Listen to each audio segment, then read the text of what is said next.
Well, hello there all you absolutely magnificent people, and welcome back to another episode of An Ecologist Plays, where we talk about nature while playing games. My name is Will, I'm an ecologist by training, and well, we are back in Monster Hunter World, and today we're going to take on Zorah Magdaros, again, for the second time. So, we are going to go and quickly chat to our handler over here, and of course then we're going to grab a colossal task, and we're going to do that one. Alrighty, of course we have already eaten and we are basically ready to head off. Just for interest's sake, I'm rocking the Pulsar Strong Arm 3 charge blade. So that is going to be quite nice. And just overall have some extra lightning damage I will be dishing out. But without any further ado, let's head on out, shall we? And here we are. There's the captain with the ship. I do believe the Dragonator is here somewhere. I'm not sure where. But ready to dish out some extra damage against Zorah Magdaros. The subterranean channel Zorah Magdaros is using continue deep underground. Okay, so We'll digging have underground. one shot to divert it here when it surfaces. Interesting. If we let it slip by, it's out of our reach forever. That's why I'm breaking out the big guns. Is it the Dragonator? Ho ho ho. That is a very interesting way to hide a weapon like that. Wow, really folds out nicely. Oh, there's the Dragonator. This is the Dragonator. We'll use it to drive Zorah back and divert it out into the open sea. Really is a case of trying to just divert it away, not kill it. Nergigante is bound to show up to try to make a mess of this. Exactly, that's what I was worried about. If it gets in our way, it's up to you to stop it. It's coming. Perfect. Move out! Okay, so there's Zorah Magdaros. Proceed with caution. Okay, and there are of course some Barnos overhead as well, some very annoying flying wing drakes. Okay. And here we we're on are. Zorah's shell. Destroy the magma cores to weaken Zorah Magdaros. There we go, there is a Magma core. Now we just have to be careful of that. Okay, and we just have to keep an eye on where it is going to be spewing magma forth from, so that we are not hit by it. Most likely going to spew again shortly. Let's just stay out of reach. Okay, it takes quite a while before it does spew, and then, okay, that way. I think water may have been a little bit better element to use against magma core, but this is really an important bit of Zorah Magdaros, these magma cores, because they will help, I guess, release some excess heat from that gets built up in the body as Zorah Magdaros actually digests the minerals that it actually feeds on. The interesting, Zorah Magdaros is actually a mineral feeding elder dragon, which really is strange. I mean, we don't have anything on Earth that really just feeds on minerals. Yes, we've got some species that practice geophagy, which is the eating of dirt. Ooh, that one got me. Yeah, that is not nice. I'm on fire. There we go. Okay, I'm better. I got better. But yeah, even though we have got things like parrots, for example, and some primates that will feed on soil, we've got nothing that feeds exclusively on things like, well, minerals. Ah, perfect. Look for the next magma core. Just gonna keep an eye on, there we go. Keep an eye out for these things as well. We do need to just mine a bit, because we may get some Zorah Magdaros carapaces and all kinds of stuff from it. So I don't think we got anything really useful there. We have Zorah Magdaros eating a whole bunch of minerals. And then I guess in the process, oh, that was a horrible one. In the process of digesting it, it does release a whole bunch of energy. It's very similar to one of the creatures we will most likely encounter later on in the Elder's Recess. I do believe there is a creature there that also feeds on minerals, on crystals actually. And in the process of feeding on crystals, oh, there we go, there is another magma core. And in the process of feeding on crystals, what happens is it does generate a whole bunch of heat. It's an exothermic reaction. And in the process then, it heats up. Excellent. Now it's time to restrain it. Hunters, hold your positions. Are the binders ready? Good to go, old man. They're doing all kinds of things in the background there, and we're just smashing away at the core here. Zorah Magdaros has stopped moving. Okay, so they're shooting at Zorah Magdaros, and they apparently have restrained him. We're just still smashing the core. Wait! Stand at the ready. Nergigante is upon us. Oh no, Nergigante is there. Hunters, prepare to intercept. There we go. Nergigante, Ah. up there on the shell. Okay, so we've got to go get him. Whatever you can. Ish. Okay, I was just about to say, I was hoping to actually get some Zorah Magdaros fragments here. Luckily I did. The question is, where is Nergigante? I'm guessing over to this side, perhaps? Yeah, it's somewhere to that side. Okay, great stuff. Let's go get Nergigante. Okay, we're going to climb up here, I think. Alright, here we are. Oh, there's Nergigante. Okay, so Nergigante is another Elder Dragon. Interesting, it's called Nergigante because, well, gigantic. And then Nergal was the Mesopotamian god of death. So it's basically a gigantic death. That is what it means. Oh, yeah, speaking of, I was just about to say I should probably roll out of the way here. But it has got spines all on its body. And this is the reason why I've got a weapon that is lightning damage. Because Nergigante is slightly weak to lightning damage.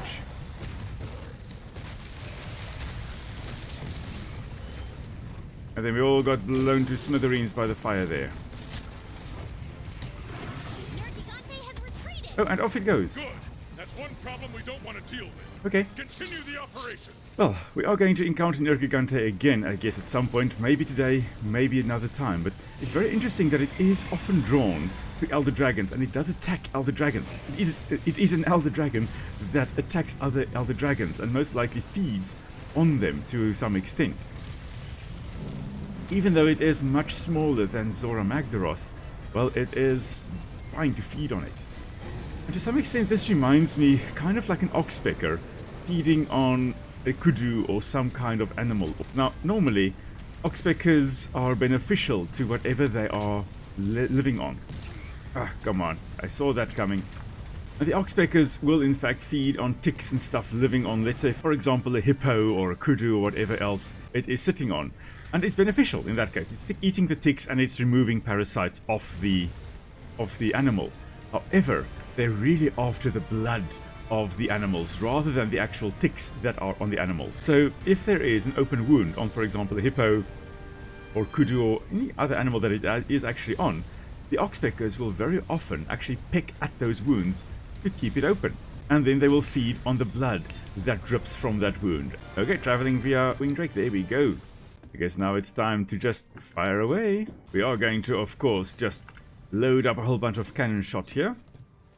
Cannonballs. And then fire it at Zorah Magdaros. I think this is fine. Yeah, that does quite a bit of damage. Wonderful. I think we should also be able to just fire this. Actually, we're going to just push it slightly. And then fire. There we go. Lovely. Oh, this is a big... We're getting a very nice close-up look at Zorah Magdaros there. Should be able to fire here as well. Yep, there we go. As I was saying with the oxpeckers, even though the oxpecker is much smaller than the animals they are on, they're still able to feed on those animals. Either directly by drinking the blood of those animals or indirectly by feeding on the ticks that have drunk the blood of those animals. And really, this reminds me very much of what is happening here with the Nergigante being attracted to the Zorah Magdaros here. Now, this bit of the fight, not really amazing, but, you know, we are doing something at least. And the idea is, of course, that we are taking on a force of nature. We are taking on something that is almost impossible to destroy. And we're doing it with cannon shot. I mean, why not? And now, of course, he breathes fire as well, because, you know, why not? And, of course, all the while we've got these Barnos, I think they are called, these Wingdrakes that are harassing and running around everywhere. And that is likely because wherever you've got something big, like a Zorah Magdaros... There we go, time for the Dragonator! Aha! Wonderful, we'll get to that in a moment. But wherever you've got something big, like Zorah Magdaros here, you're bound to have some things trying to capitalize on its presence. Like, for example, you've got an elephant moving through the savannah in Africa. You will have a whole bunch of little birds. Very often you'll have things like starlings, in some cases cattle egrets, walking through the veld with him and feeding on insects being disturbed by the elephant's passing. So too you'll have these Barnos trying to capitalize on the fact that there is a massive creature, Zorah Magdaros in this case, moving through the area, and I think we're just like completely missing almost all the shots there. Brilliant. Really amazing. At this age, Zorah Magdaros basically has nothing to fear. It really would only be vulnerable as a juvenile, as a young one. Maybe there it actually would be vulnerable, but once it gets to this age, it is basically invulnerable. Wow. Really just amazing. I really think that that big mouth there is most likely used to just chew up rocks and mountainsides for it to actually feed on or whatever minerals it can get its jaws on. And it would make sense. If you are going to feed on something like rocks, you need some kind of way to actually break up the rocks, and well, that massive mouth over there would be very useful. Interesting that it actually does use tunnels underground, and I do remember at some point I heard that these guys, the Zorah Magdaros, actually do spend a lot of their time buried, very often on the ocean floor, and something this size, you don't imagine you're going to see a monster that is this size. I really do believe that they are very often mistaken just for volcanoes. Meanwhile, there's this massive Zorah Magdaros lying around underneath the earth. Really an awe-inspiring monster, but really no point in even trying to defeat it, because there's no way we can really truly defeat it. Our whole objective is just to try and steer it away. Alrighty, here we go. Where's my Dragonator? That is meme-worthy. Yeesh. Okay, that Dragonator is impressive. Really, really impressive. Still did not manage to pierce the shell of the Zorah Magdaros there. It has, however, managed to get it to lose its balance. And maybe is forcing it away into the ocean? That would be amazing if we actually did manage to get that done. There it goes. There it goes indeed. Very nice. Now, of course, what on earth happens to Zorah Magdaros now? Because it is busy dying. So is it now just going to die out in the ocean? It's over. Yes. So let's see what the new world holds now that we have saved it from a fiery end. I really thought Nergigante was going to pop up again there, but thankfully it did not. And apparently we now have to speak to the handler to depart on another expedition. Interesting, I wonder where we are heading now. Let's find out, shall we? Apparently a member of the Fourth was injured while investigating some suspicious tracks. Oh, Pukei-Pukei sighting in the Wildspire Wastes. And that is very strange, because normally Pukei-Pukei is a forest-dwelling creature, and I mean the Wildspire Waste is definitely not a forest. So let's go on an expedition, she says. Okay, I guess the episode is still young, so I guess let's quickly head on over to the Wildspire Waste, shall we? And see what we find there. Now, luckily, we are actually already equipped for Pukei-Pukei as well, with our thunderous charge blades that we have equipped. Now, if there is, in fact, a Pukei-Pukei, I would expect it to be in the area where we normally find the Rathian, which is, of course... Ooh! Weird little birdies! Ah, they're gone. Those were strange. I've never seen those little birdies before. I'm really sad that we missed that. Little chirping birdies. Anyway...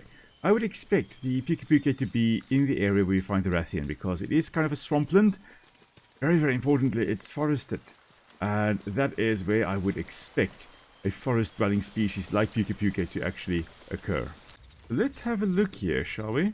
Nothing out of the ordinary yet, but... That's a very big but. We do have the area with the poison cups up ahead, and that really is prime habitat for Pukei-Pukei. And in fact, apparently there are some footprints here. Very interesting. But before we have a look at the footprints there, we do have this swampland. I forgot to mention it previously, but look at these trees. These appear very similar to our swamp cypresses that we have got on Earth as well. We've got the tree here, the typical conifer, but what it also has are all these weird, almost stalagmite-like roots sticking up. These are aerial roots. Roots that it will use to breathe when it is flooded around here. So as the water level rises, these roots will actually act like snorkels and will allow gaseous exchange, allow the plant to get gas, especially oxygen, down to the roots, which they don't want to actually have underwater. Okay, so definitely Pukei-Pukei, and there we go, toxic compounds, toxic mucus of the Pukei-Pukei as well. What in the new world is it doing here? Really very interesting. Strange that it is here, yes. Now again, I would expect it to be in the area there where we've got the poison cups. So let's have a look to that side. Could be right up here. This is a Rathian trail. Huh. Wait, what? That can't be right. Something's wrong. Yeah, we do normally have Rathian here, so not sure why she was surprised about that. Oh, what are those little guys doing? I've never seen them before, and I'm guessing it is because we are now a higher rank. Have a look there. Hello there, little guys. Look, very, very tribal in appearance, of course, with the masks. They seem to be doing some kind of dance. Now, the masks they are wearing are very, very brightly colored, and that does worry me because that does appear to be aposematic coloration, which is bright colors to warn off possible danger, to tell them, listen, I am dangerous, leave me alone. And they're also not hiding, even though they are small and even though there are lots of dangerous critters around, these little guys are not hiding. So let's be ready for anything. Hello. What are you guys going to do? Are you going to attack me? I'm guessing that's a yes.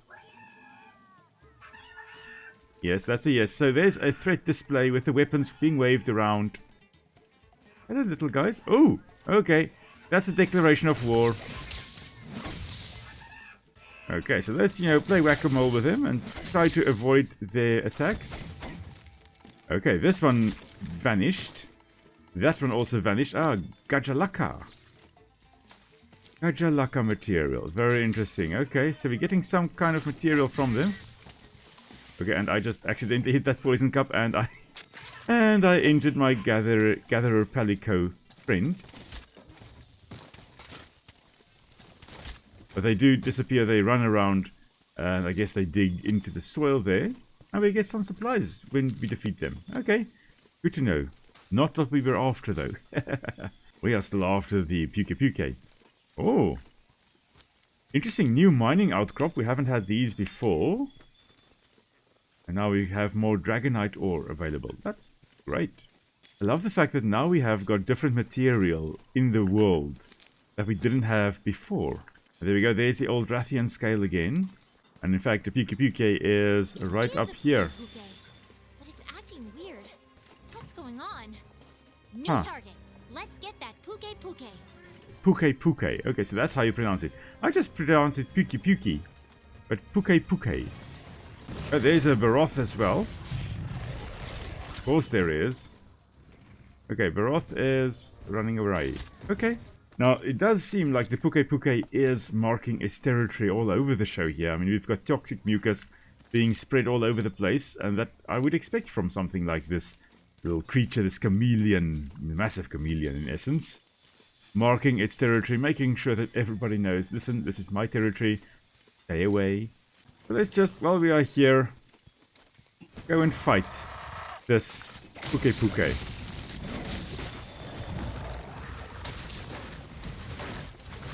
It has been a while since we fought one of these. And it is, oh wow, it is very aggressive. Much more aggressive than it was before.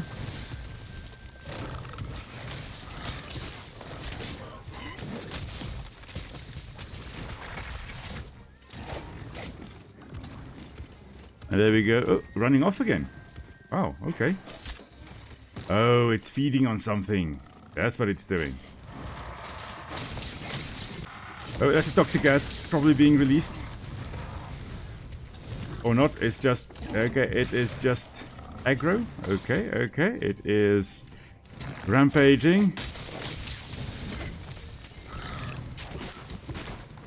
Let's stay out of the way of that.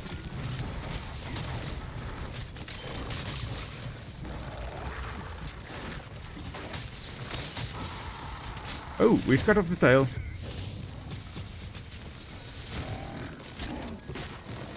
That means, at least, we do not have to worry about the toxic cloud attack from behind it. And we can quickly, harvest this tail. And, while they are busy over there, we may as well just quickly sharpen our blade. And get out of the way. If we can just... Oh, it's going off. Okay. Of course it's going off again. Ah, there are some more Gajalaka over there. The poor gatherer palico that came with us for this adventure is not doing too hot. And they have left us, deciding this is not for them. But we can blind this little guy, using its sensitive eyes to our advantage. Now, if it is anything like a chameleon, well, they would have excellent vision, and I do believe this very much, well, this does very much remind me of a chameleon, in fact. The eyes that are moving in different directions, and almost telescopic eyes as well, very similar to chameleon eyes. Oh, I love chameleons, they really are such awesome creatures. I would say Pukei-Pukei is probably one of my favorite little critters to actually encounter. Not that they're poison that they can spit at us, but because they do remind me so of chameleons. And chameleons are just really awesome. Now, if only it would run at me over here. That would be marvelous. Come on. There we go. Because we've got the shock trap ready for it.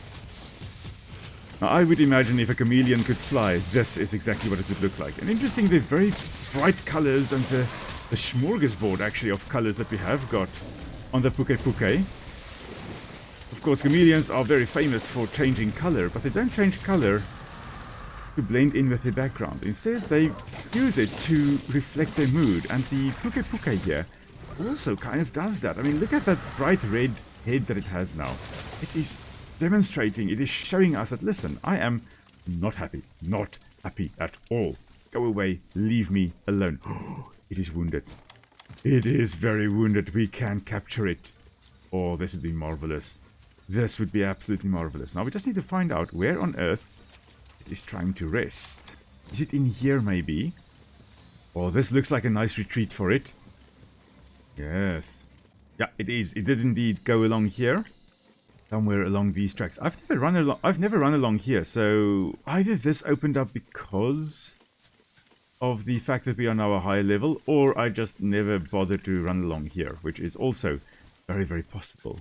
There we go, we have got the Gajalaka there again, hoping they leave us alone while we do this. Got 2 trank bombs I'm just going to throw on him. And then just going to place the pitfall trap here, and that should be enough. Are you okay? We should head back Yes. and report to the commander. Oh, that's marvelous. Can't believe we did that. That definitely went better than I expected. But I mean, look at those beautiful eyes over there. Yeah, they are those chameleon-like eyes with eyelids, interestingly enough. Now, chameleons would just have a little opening in the front there, right in the middle there, through which it will see, but it does have very similar eyes. Also, this casque in front here, very, very bony, and in some chameleon species, if not all of them at least, that actually will be fluorescent under UV light. And they can detect it. They can actually use that to spot one another as well. But we'll talk about that, I'm sure, at some point as well. And again, then that big circular disc, that scale over there, very reminiscent of iguanas, which also have that. Maybe this is to distinguish between males and females. Maybe there is that sexual dimorphism. Maybe it also just is to illustrate the health of this individual. The bigger and brighter it is, the healthier it is. The more deflated it is, the more worn the individual is, or the poorer condition the Pukei-Pukei is. Also, I really love the iridescence of this creature. I mean, going from emerald green over to lightish blue, turquoise almost in color, to this deep aquamarine blue over there as well. Oh, just absolutely stunning. But then, of course, we are just going to return from the expedition. And wonderful, now we are getting some interesting loot here with Pukei-Pukei Sack Plus. Ah, nice.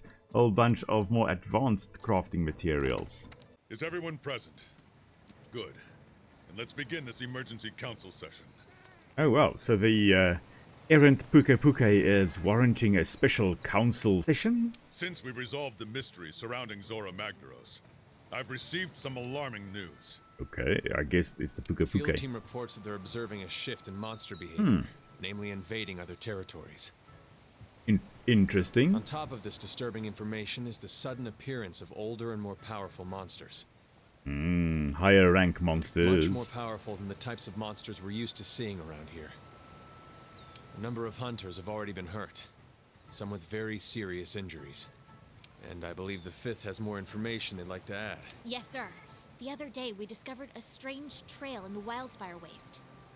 Okay, I guess that's the Rathian Trail. My opinion is that it belongs to a Rathian, but I'm not 100% sure. The size and other distinctive traits are there, but something is off. Oh no, is it the pink Rathian? Monsters are growing Oh, more I powerful. wonder. And now, we might even have a new species on our hands. We need to pick up where the fifth left off and gather more evidence on that new monster. But exercise extreme caution. These monsters are nothing like the ones you've encountered before. Oh, marvelous. So we are going to encounter some more challenging creatures now. That is absolutely fantastic. And of course now we can select on the world map either low rank or high rank expedition. That is wonderful. And with a high rank we are going to encounter some new creatures as well. And we now also have high rank missions, which will see us taking on some more dangerous creatures like a Baroth on high rank and another Pukei-Pukei on high rank. But that will have to be another time. For now, this is where we're going to end today's episode, so thank you very much everyone for joining me on our little expedition here. Hope you had fun. I had an absolute blast, and I hope to see you all again soon for another mission. Do let me know down in the comments below what you would like to see me do next, and let's go on some more adventures. Until next time everybody, stay safe. I'll see you all soon. Cheers!